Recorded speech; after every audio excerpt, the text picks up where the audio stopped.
Welcome everyone, and welcome if you're new to the world of webcam darts. I'm sure a lot of you will be, and it's a relatively new concept, although it's been around for a lot of years. Obviously, since lockdown started, it's gathered a lot of traction, and a lot of people are asking, how do I get set up? Now, it's not as complicated and it's not as expensive as you might think. If you've got a dartboard you're already using at home, you can pretty much set it up with an array of different tech, but I can give you some options later on, which would be the easiest and quickest ways to get yourself started.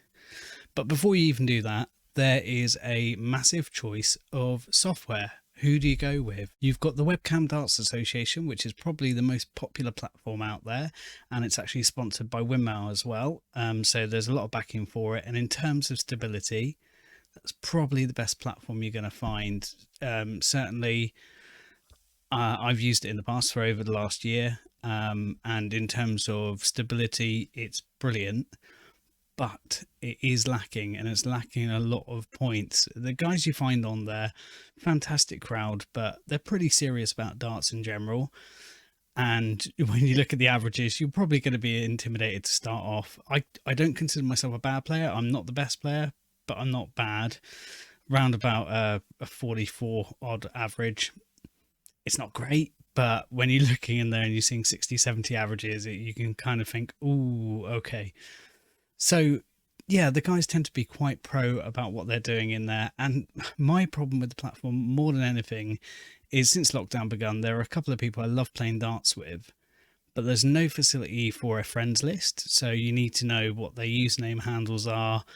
You can't see when they're online other than scrolling through manually to go and find their names if they may or may not be there. So you pretty much have to predetermine games.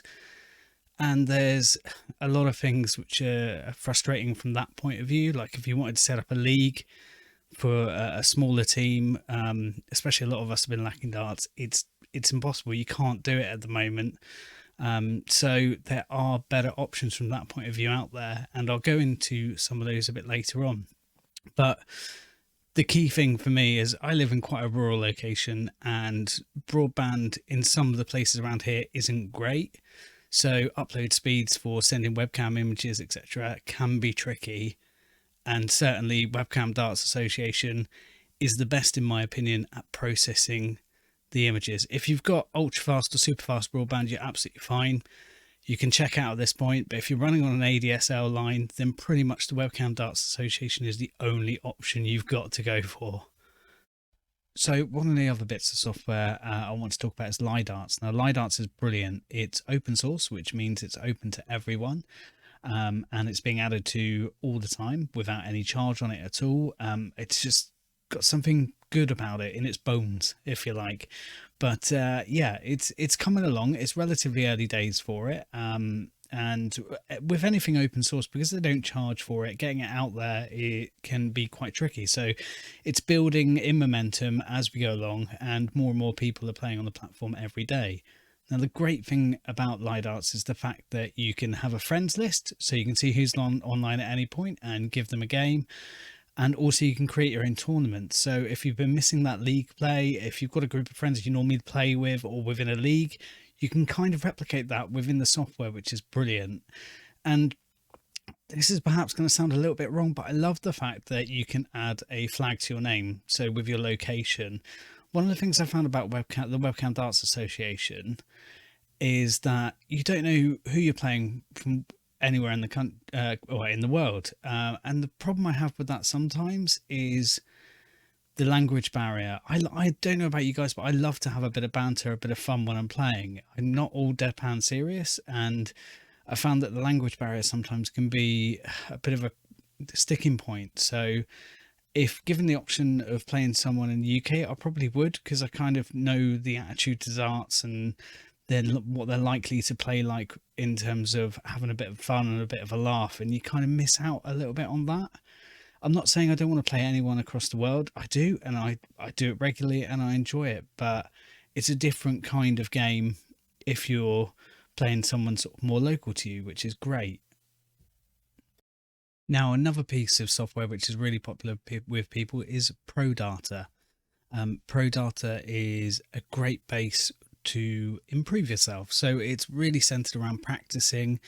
There's lots of different programs to help you improve your darts as you get along, and they have the ability to have webcam dart games built into the software as well.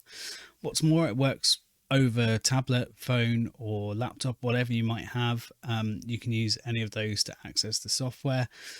I say software, it's all run in a web browser, as are everything that I've mentioned. So you don't need to download anything. You literally need a web browser and you can get on it. And for the web browser as well, I'd highly recommend using Chrome or Firefox only. Other web browsers, you might run into problems.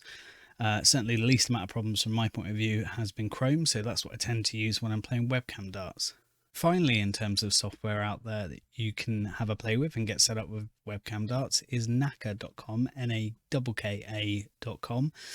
It was primarily set up as a practice tool initially, and a lot of people use it, but I find it can be a little bit complicated to navigate, and in terms of the interface is probably my least favorite. I don't know why. It makes me feel like I'm looking at an Excel spreadsheet when I'm using it. And it's not quite as polished in a lot of other areas as some of the other ones that I've mentioned before. So I would tend to lean towards Webcam Darts Association or Lie Darts for my play. So what do you need to get set up? Well, it's simple. If you've got a laptop or a desktop machine nearby, that'll be the easiest by far. Key thing is as long as you've got a dartboard up, you just need to create or buy some kind of mount to mount a phone or a webcam near the dartboard. A lot of people will have theirs drop down from the ceiling or out from a wall if you're up against a wall where you play. Personally, I just bent a bit of metal into a sort of framed brackety thing which hanged over the door, because as I say, I'm still playing using a portable system at the moment, and I just plonk my webcam in the end of that and it works absolutely fine. The key thing is to get as close as you can to where you've got a central view of the board without getting in the way of your throw. So be as brave as you want to be, but you've got to make sure that everyone can see your camera. That's the clear thing. Everyone needs to be able to see all your doubles, all your beds when you're playing darts.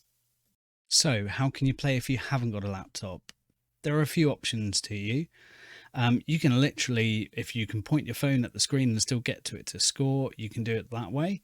So as long as the camera can point to the board and you can access the screen, you can actually still play with most of the platforms in that way, but it's not ideal, especially when you've got to pop up for the scoring to come in and you're pressing enter and it's on small and you can't see the webcam properly. So I wouldn't recommend it as a good way of doing it, but it's possible. Or alternatively, a lot of tablets will be equipped with an on-the-go OTG facility, which basically means you can buy a little cable for a couple of quid, plug it in the bottom, and then plug in a webcam.